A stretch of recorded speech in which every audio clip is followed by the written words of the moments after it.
বিসমিল্লাহিররহমানিররহিম। PWD মাধ্যমিক বিদ্যালয় online ক্লাসে নবম শ্রেণীর শিক্ষার্থী বন্ধুদের সবাইকে স্বাগত জানাচ্ছি। আমি মোহাম্মদ মাসুদুর রহমান আকাশ, সহকারী শিক্ষক পিডব্লিউডি মাধ্যমিক বিদ্যালয় খুলনা। আজ তোমাদের পাঠের বিষয় হচ্ছে তৃতীয় অধ্যায় অর্থের সময়মূল্য।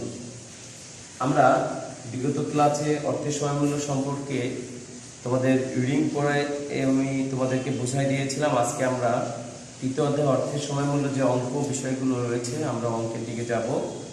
আমরা অর্থের সময়মূল্য বলতে কি বুঝি এটা আমরা সবাই আগেও জেনেছি, এখন আমি তোমাদেরকে বোঝাই বলছি।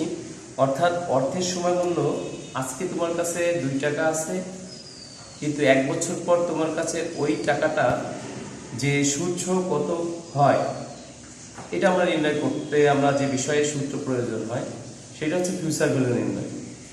আবার দেখা যাচ্ছে যে আমি আজকে যদি 5 বছর পরে 50,000 টাকা পাব, কিন্তু আমি কয় টাকা করে রাখলে কত পার্সেন্ট সুদে 50,000 টাকা পাবো সেটা বর্তমান মূল্য নির্ণয়, অর্থাৎ প্রেজেন্ট ভ্যালু এবং ফিউচার ভ্যালু।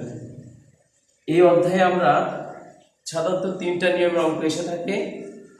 প্রকৃত সুদের হার নির্ণয়, তারপরে আসে কি প্রথমে আসে হচ্ছে বর্তমান মূল্য নির্ণয়, ভবিষ্যৎ মূল্য নির্ণয় এবং প্রকৃত সুদের হার নির্ণয়। আমরা আজকে এই 3টা সূত্র সম্পর্কে ডিটেলসটা জানবো এবং তোমরা শিখবে এবং সেটা বাড়িতে প্র্যাকটিসও করবে। তাহলে আজকে আমরা একটু দেখি। প্রথমে আসে আমরা দেখি, আমরা সূত্র লেখার আগে কিছু ফিগারগুলো জানা দরকার। এটা আমাদের অবশ্যই প্রতিনিয়ত মনে রাখতে হবে এবং মুখস্থ করে রাখতে হবে এবং বাসায় বারবার প্র্যাকটিস করতে হবে। তাহলে আমি প্রথমে আসি যে এর ভি ড্যাশ পিন হচ্ছে ফিউচার ভ্যালু। আমরা সব একটু লিখে নিই। ফিউচার ভ্যালু, ফিউচার ভ্যালু বলতে আমরা বুঝি হচ্ছে কি ভবিষ্যৎ মূল্য। ভবিষ্যৎ মূল্য তোমরা বাংলাটাও সাথে লিখে নাও। ভবিষ্যৎ মূল্য, ফিউচার ভ্যালু বলতে ভবিষ্যৎ মূল্য। এবার পিভি ড্যাশ পিন হচ্ছে প্রেজেন্ট ভ্যালু। প্রেজেন্ট ভ্যালু বর্তমান মূল্য। বর্তমান মূল্য আমরা এগুলো সূত্র যখন আসবে তখন আমরা ডিটেইলসটা লিখবো। তাহলে প্রেজেন্ট ভ্যালু মানে হচ্ছে বর্তমান মূল্য, ফিউচার ভ্যালু ড্যাশ পিন হচ্ছে ভবিষ্যৎ মূল্য। আর আমরা একটা জিনিস জানি, আর লেখি বা আই লেখি। R dash mean rate of interest, rate of interest. I বা এখানে আর ও লেখে, কেউ কেউ আই ও লেখে। রেট অফ ইন্টারেস্ট,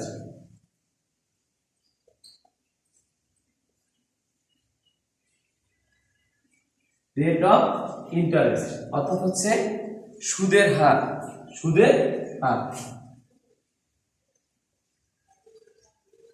এরপরে আসে কি আই ও লেখে, কেউ আর ও লেখে।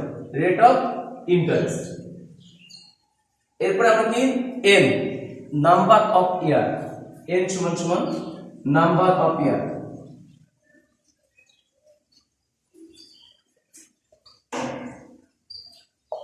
বছর সংখ্যা।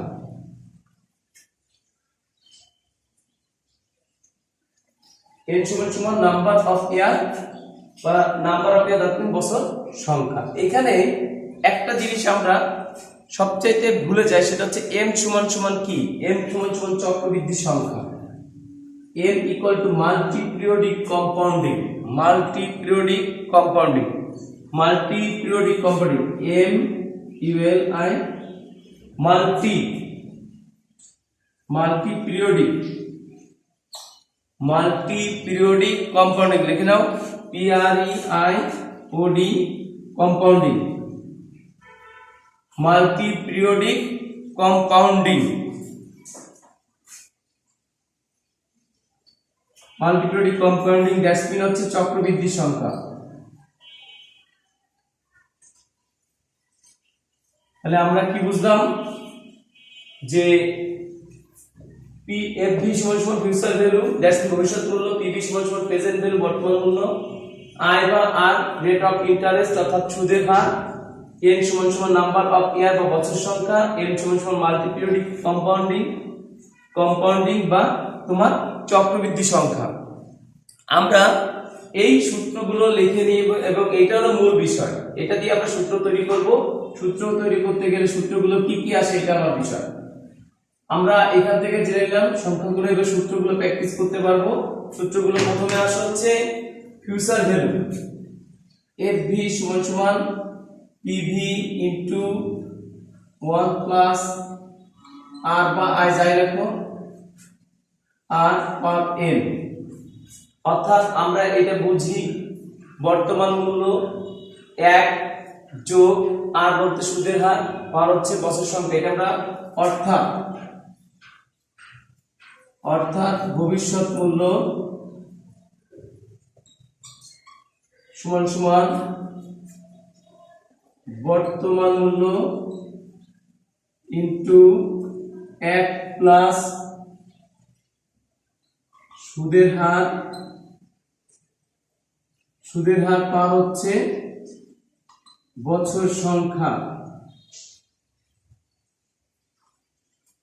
সাপোজ তুমি যদি মনে করো যে তোমার ভবিষ্যৎ মূল্য বের করতে বলছে, বর্তমান মূল্য তোমার কাছে মনে করো আছে বর্তমান মূল্য 100 টাকা, 10% সুদ। এটা আমরা কি জানি, PV সমান সমান 10, R ইকুয়াল টু 10% বা 0.10 এবং n সমান সমান 3, অর্থাৎ 3 বছর। তখন তোমাকে অঙ্কটা করতে গেলে কি করতে হবে, জাস্ট এভাবে ভবিষ্যৎ মূল্য বর্তমান মূল্য 100 টাকা 1 প্লাস সুদের হার হচ্ছে 0.10 পার হচ্ছে 3। এবার আমি ক্যালকুলেশন করলে আমার ভবিষ্যৎ মূল্য বের হয়ে যাবে, অর্থাৎ এই 100 ইনটু 1.10 পাওয়ার 3 সমান সমান 100 ইনটু, এবার আমি ক্যালকুলেশন করব। ক্যালকুলেশন করলে আমার উত্তরটা বের হয়ে যাবে, যেটা বের হবে সেটাই আমার হবে ভবিষ্যৎ মূল্য। তাহলে আমরা সায়েন্টিফিক ক্যালকুলেটর ব্যবহার করলে সবচেয়ে বেশি ভালো হবে। আর তোমরা যদি এমনি স্বাভাবিক ক্যালকুলেটর ব্যবহার করো তাহলে সেই ক্ষেত্রে এখানে যদি কখনো 52 বছর আমার চক্রবৃদ্ধির সংখ্যা যখন 52 আসবে তখন সেই ক্ষেত্রে আমরা 52 করাটা অনেক কঠিন, এই জন্য তোমাদের সায়েন্টিফিক ক্যালকুলেটর ব্যবহার করাই যুক্তিসঙ্গত। তাহলে আমরা এটা ছিল কি বর্তমান মূল্য। এখন এইটা দিয়ে আমরা বর্তমান মূল্য সূত্র শিখলাম, ভবিষ্যৎ মূল্য সূত্র শিখলাম। বর্তমান মূল্য দেওয়া আছে, ভবিষ্যৎ মূল্য বের করছি। এইটা যখন চক্রবৃদ্ধি আসবে তখন সেক্ষেত্রে কি করতে হবে, এটাই দুইটা সূত্র। তাহলে সেটা সূত্র হচ্ছে FV equal PV into 1 plus I by M, এইখানে বা R by M, I by M আর N ইনটু M, এখানে I বা R লিখতে পারো, যেটাই লেখো সেটাই হবে। এখন আবার সেক্ষেত্রে আমরা কি বুঝতে বাংলা, অর্থাৎ বাংলা সূত্র আমাদের কি আসবে, অর্থাৎ আমরা ভবিষ্যৎ মূল্য চক্রবৃদ্ধি যখন থাকবে বর্তমান মূল্য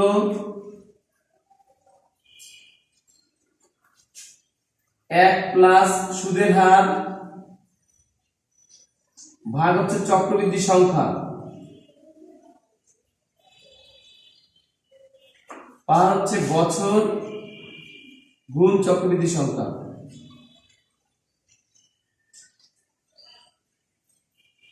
বছর গুণ চক্রবৃদ্ধি সংখ্যা। তাহলে আমরা সূত্রটা শিখছি কি, FV সমান সমান PV into 1 plus I by M power N into M। এখানে I বা R আমি I দিয়ে লিখলাম, এবার I by M power N into M। এটার মানে হচ্ছে ভবিষ্যৎ মূল্য সমান সমান বর্তমান মূল্য ইনটু 1 প্লাস সুদের হার ভাগ হচ্ছে চক্রবৃদ্ধি সংখ্যা, বছর ভাগ চক্রবৃদ্ধি। এবার আমার প্রশ্ন হচ্ছে চক্রবৃদ্ধি সংখ্যা সমান সমান কি। চক্রবৃদ্ধি সংখ্যা তোমাকে দিতে পারে মাসিক ভিত্তিতে, অর্থাৎ 1 বছর সমান সমান কত 12, সাপ্তাহিক ভিত্তিতে 1 বছর সমান সমান কত সপ্তাহ 52 সপ্তাহ। অর্থাৎ চক্রবৃদ্ধিটা প্রশ্নটা কেমন আসতে পারে, বর্তমান তোমার কাছে 100 টাকা আছে, 10% সুদে 10% মাসিক চক্রবৃদ্ধি সুদে তুমি 3 বছর পর কত পাবে।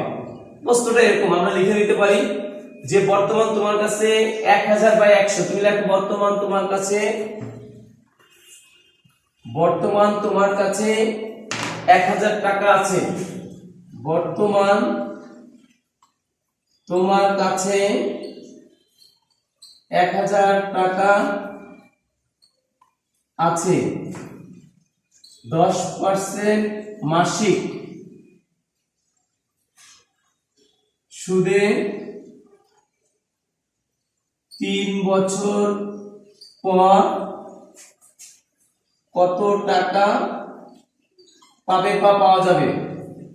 এইখানে কি বলছে বুঝতে হবে, ভবিষ্যৎ মূল্য ইনটু আমি বলে যে তুমি 3 বছর পর ড্যাশপিন ভবিষ্যৎ মূল্য কত, অর্থাৎ 10% মাসিক সুদে, মাসিক চক্রবৃদ্ধি সুদে, এটা আমরা বুঝি। তাহলে আমরা এখানে m সমান সমান চক্রবৃদ্ধি সংখ্যা 12। তাহলে আমার এখানে অঙ্ক করতে গেলে পিভি কত পাইছি, কি পিভি 1000, আই সমান সমান 10% বা 0.10, n সমান সমান 3 বছর, আর m সমান সমান 12 মাস, 12 মাস। এই হচ্ছে m সমান সমান 12। এখন আমার অঙ্কটা করার সময় কি করতে হবে, আমরা জানি লিখে fv সমান সমান pv into 1 plus i by m power n into m। তাহলে এখানে আমার কত, 1000 ইনটু 1 প্লাস 0.10 ভাগ হচ্ছে 12 পাওয়ার 3 গুণ 12। তাহলে এইখানে 1000 ইনটু 1 প্লাস আমি এখানে ভাগ করে নিব, ক্যালকুলেটর দিয়ে ভাগ করে নিয়ে তার পরবর্তীতে আমরা 3 বার 36 অর্থাৎ সায়েন্টিফিক ক্যালকুলেটর দিয়ে পাওয়ার করে তারপরে আমরা দেন গুণ করব। গুণ করলে আমার যে ফলাফলটা আসবে সেটাই এবার ভবিষ্যৎ মূল্য পাওয়া যাবে। তাহলে আমি আজকে সূত্রগুলো দেখাচ্ছি এবং সায়েন্টিফিক ক্যালকুলেটর আমরা নেক্সট ক্লাসে তোমরা নিবে সাথে নিবে ব্যবহার করবে, আমরা সূত্রগুলো প্রয়োগ করা দেখি আজকে। তাহলে আমরা কি বুঝলাম, যে আমরা দুটো সূত্র শিখছি, একটা সূত্র হচ্ছে বর্তমান মূল্য বার্ষিক ভিত্তিতে, আর একটা হচ্ছে চক্রবৃদ্ধি ভিত্তিতে। আমরা মাসিক চক্রবৃদ্ধি বা সাপ্তাহিক চক্রবৃদ্ধি, আমি বাসায় বসে এই সূত্র দুটো প্র্যাকটিস করব। fv সমান সমান pv into 1 plus i power n, that's mean এটা হচ্ছে বাৎসরিক। আরেকটা হচ্ছে কি fv সমান সমান pv into 1 plus i by m power n into m। এইখানে m সমান সমান 12 হতে পারে, 52 হতে পারে, অর্থাৎ যখন মাসিক ভিত্তিতে থাকবে তখন আমরা লিখব 12, যখন সাপ্তাহিক ভিত্তিতে থাকবে তখন লিখব হচ্ছে 52। আরো আমাদের এর থেকে আরো কিছু জানার আছে, যে তোমাকে যদি মানে 2 মাস অন্তর থাকে তখন আমরা লিখব 6, যদি তোমার m সমান সমান লিখব 6 2 মাস অন্তর, তার মানে আসলে আমরা বছরে 12 2 দিয়ে ভাগ করলে কত আসে 6। এরপর যদি আসে 3 মাস বা 3 মাসের ভিত্তিতে আমি 12 রে 3 দিয়ে ভাগ করি তাহলে ফলাফল আসে 4। এভাবে করে আমি 6 মাস অন্তর আসলে 2, এভাবে করে চক্রবৃদ্ধি সংখ্যা আমরা সাধারণত বের করে নেব। ঠিক একই ভাবে সূত্র আমরা বর্তমান মূল্য নির্ণয়, কি বলছে বর্তমান মূল্য নির্ণয়। এখন বর্তমান মূল্য নির্ণয় বলতে আমরা কি বুঝি, অর্থাৎ আমি দেখা যাচ্ছে এরকম একটা বিষয় থাকে যে সবার প্রত্যাশা থাকে যে আমি 5 বছর পরে একটি কম্পিউটার ক্রয় করতে চাই, কম্পিউটারের ক্রয় মূল্য দেখা যাচ্ছে যে আমার 30,000 টাকা লাগবে। তাহলে আমি আজকে কত টাকা করে জমা করলে আমার 5 বছর বা 3 বছর পরে গিয়ে আমি 50 বা 30,000 টাকা পাবো। এখন আমি দেখা যাচ্ছে ব্যাংকের সাথে সম্পৃক্ত হতে পারি, যে কোনো ব্যাংকে যেতে পারি, সে ব্যাংক বিভিন্নভাবে অফার দিতে পারে। এরা 2 ধরনের অফার দিতে পারে, বাৎসরিক ভিত্তিতে দিতে পারে, মাসিক চক্রবৃদ্ধিতে দিতে পারে, বা সাপ্তাহিক চক্রবৃদ্ধিতে দিতে পারে। তাহলে এখানে আমরা একটা জিনিস বুঝি যে তোমার এখানে বলছে যে আমরা আগেরটা শিখছিলাম এফডি, মানে প্রেজেন্ট ভ্যালু, এফডি সমান সমান মানে পিভি সমান সমান এফডি ভাগ 1 প্লাস আই পাওয়ার n, অর্থাৎ বাংলা রূপে আমরা যদি বলি বর্তমান মূল্য সমান সমান ভবিষ্যৎ মূল্য ভাগ 1 প্লাস সুদের হার পাওয়ার হচ্ছে বছর। তাহলে আমি তোমাদের যে কথাটা বলছিলাম 30,000 টাকা, তাহলে আমি এখানে এফবি সমান সমান কত ধরছি 30,000 বছর, তারপরে সুদের হার কত, আই সমান সমান 10%, বা এরপরে তোমার কি ধরছি যে n সমান সমান 3 বছর, তাহলে এই ক্ষেত্রে আমরা অঙ্কটা করতে গেলে 30,000 ভাগ 1 প্লাস 0.10 ভাগ 3, 5 বছর বললে 5 বছর যেভাবে চাবে আমরা সেভাবেই করে বের করে নেব। তাহলে আমরা এখানে যে বিষয়টা দেখতেছিলাম যে ভবিষ্যৎ মূল্য দেওয়া আছে, আমরা বর্তমান মূল্য বের করব। বর্তমান মূল্য দেওয়া থাকলে আমরা ভবিষ্যৎ মূল্য বের করব, যেটা চাবে সেটাই আমরা করব, এটাই হচ্ছে মূল বিষয়।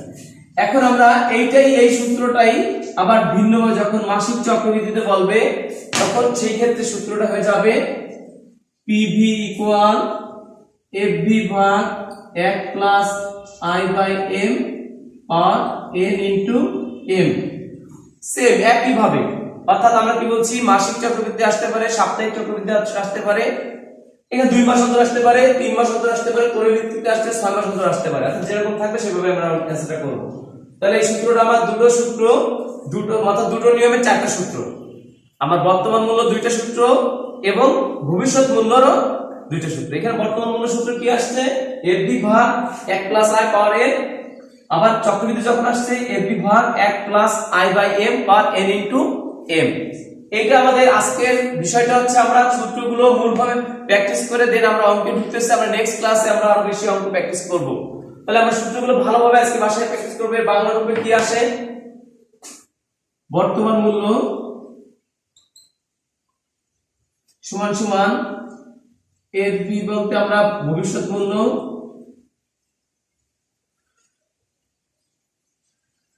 ভবিষ্যৎ মূল্য 1 প্লাস সুদের হার ভাগ চক্রবৃদ্ধি সংখ্যা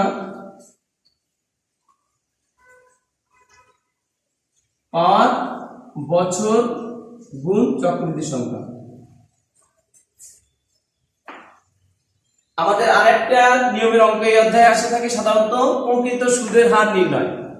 প্রকৃত সুদের হার নির্ণয়। এখন প্রকৃত সুদের হার নির্ণয় বলতে কি বুঝি? EAR অর্থাৎ ইফেক্টিভ অ্যানুয়াল রেট, প্রকৃত সুদের হার।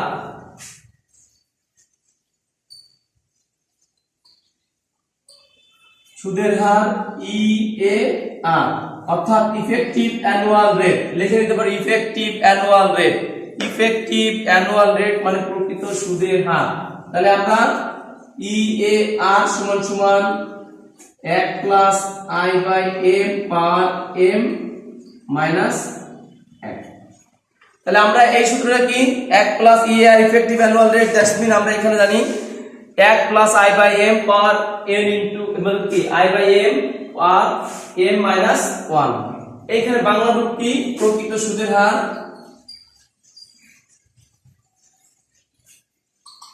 সমান সমান 1 প্লাস সুদের হার ভাগ চক্রবৃদ্ধি সংখ্যা